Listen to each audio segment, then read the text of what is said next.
বিশ্ববিদ্যালয় আৰু উচ্চতৰ মাধ্যমিক পৰ্যায়ৰ সকলো ছাত্ৰীকে সামৰি ল'ব আৰু অহা বছৰলৈ স্নাতমাৰ মহাবিদ্যালয় বিশ্ববিদ্যালয়ত পঢ়া অধ্যয়ন কৰা 100% ছাত্ৰীক এই আঁচনিখনৰ জৰিয়তে এই আঁচনিখন যোৱা বছৰ আমি আৰম্ভ কৰিছিলোঁ আৰু আমাৰ প্ৰচেষ্টা হৈছে যে এই আঁচনিখনৰ জৰিয়তে ক্ৰমাগতভাৱে ইয়াৰ কলেবৰ বৃদ্ধি কৰি আমি এক নিযুত বুলি কওঁ 10 লাখ ছাত্ৰীৰ জীৱনত আমি এটা যোগাত্মক প্ৰভাৱ বা ইতিবাচক প্ৰভাৱ আমি পেলাব বিচাৰোঁ। আমি যদি অলপ সময়ৰ কাৰণে এই আঁচনিখনৰ প্ৰভাৱৰ বিষয়ে আলোচনা কৰোঁ, ঘৰৰ পৰা 5 বা 10 কিলোমিটাৰৰ ভিতৰত যিসকল ছাত্ৰী কৰিছে তেখেতসকলে বিদ্যালয় খুলি থকা প্ৰতিটো মাহতে চৰকাৰৰ পৰা 1000 টকাকৈ লাভ কৰিব। আমি যদি নামভৰ্তিৰ পিছত ছাত্ৰীসকলৰ পঢ়াৰ খৰচ যাৱতীয় খৰচক বাদ দি দেউতাক মাকৰ ওপৰত বিশেষ বোজা নাথাকে, কিন্তু কলেজত পঢ়াটো স্কুলত পঢ়াটো নহয়, ইয়াক পিতৃ মাতৃৰ বাবেও আমি এটা ইনচেন্টিভাইজ অৰ্থাৎ দেউতাক আৰু মাকেও যাতে যে মোৰ ছোৱালীজনীক পঢ়ুৱালে মোৰ পৰিয়ালৰ অৰ্থনীতিত কোনো ক্ষতি নহয়, বৰঞ্চ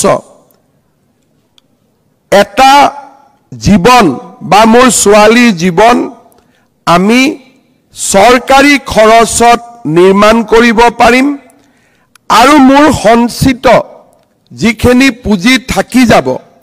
যিখিনি মই মোৰ ছোৱালীজনীৰ ওপৰত এতিয়া মই মোৰ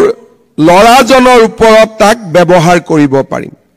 বহুতে মোক প্ৰশ্ন কিয় অনা নাই? ঘৰত যদি এগৰাকী ভায়েক থাকে আৰু এগৰাকী ভনীয়েক থাকে, ভনীয়েকজনীৰ পঢ়াৰ দায়িত্ব চৰকাৰে গ্ৰহণ কৰাৰ লগে লগে ছোৱালীগৰাকীৰ পঢ়াৰ ওপৰত দেউতাকে যিখিনি টকা খৰচ কৰিম বুলি ভাবি থৈছিলে, অবভিয়াছলি হি সেভিংস হ'ব, হি সঞ্চয় হ'ব আৰু সেই সঞ্চয় তেওঁ পৰিয়ালৰ ল'ৰাটোৰ ওপৰত বা পুত্ৰৰ ওপৰত বা ভায়েকৰ ওপৰত ব্যৱহাৰ কৰিব পাৰিব। আৰু ইয়াৰ আমি প্ৰভাৱ যোৱা বছৰ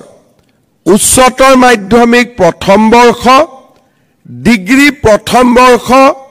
আৰু পোষ্ট গ্ৰেজুৱেটত প্ৰথম বৰ্ষত যিমান ছাত্ৰ ছাত্ৰীয়ে নামভৰ্তি কৰিছিল তাতকৈ এইবাৰ অধিক ছাত্ৰ ছাত্ৰীয়ে মহাবিদ্যালয় বিশ্ববিদ্যালয়ত নামভৰ্তি কৰিছে। আৰু নামভৰ্তিতকৈও আটাইতকৈ ডাঙৰ কথাটো হৈছে যে ছেকেণ্ড ইয়াৰত ছোৱালী সাধাৰণতে ড্ৰপ আউট হয়। এইবাৰ আমি দেখা পাইছোঁ যে হায়াৰ ছেকেণ্ডাৰী ছেকেণ্ড ইয়াৰত কোনো ছোৱালীয়ে স্কুলৰ পৰি অহা নাই। লগত আৰু এটা কথা মই নিশ্চয় ক'ব লাগিব যে এইবাৰ দুদিন পিছত আমি গম পাম যে হায়াৰ ছেকেণ্ডাৰী আৰু ডিগ্ৰীত কিমান ছোৱালীয়ে বিয়াত বহিছে। আমি আশা কৰিছিলোঁ যে ডিগ্ৰী আৰু হায়াৰ ছেকেণ্ডাৰীত কোনো ছোৱালীয়ে বিয়াত নবহিব। এতিয়া আমি কিমান সফল হৈছোঁ, কিমান সফল হোৱা নাই, এইবাৰ নিযুত মইনা কিমানে পাব সেই পৰিসংখ্যাটো আমাৰ সন্মুখলৈকে ওলাই আহিব। কাৰণ আমি ডিগ্ৰী আৰু হায়াৰ ছেকেণ্ডাৰীত যিসকল ছোৱালীয়ে বিয়াত বহিব অলপ কষ্ট কমে সেইকাৰণে আমি তেওঁলোকক নিযুত মইনা আঁচনি দি থাকিম অৰ্থাৎ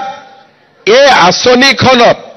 আমি অকল দেউতাক মাকৰ চিন্তা কৰা নাই আনকি হাজবেণ্ডৰো আমি চিন্তা কৰিছো শ্ৰদ্ধাৰ ছাত্ৰীসকল আৰু আজিৰ উপস্থিত আমাৰ সুধীবৃন্দসকল বহি থাকোঁতে মই অলপ সময় ননীগোপাল মহন্ত ডাঙৰীয়া আৰু ৰণোজ পেগু ডাঙৰীয়াই ভাষণ দি থকাৰ সময়ত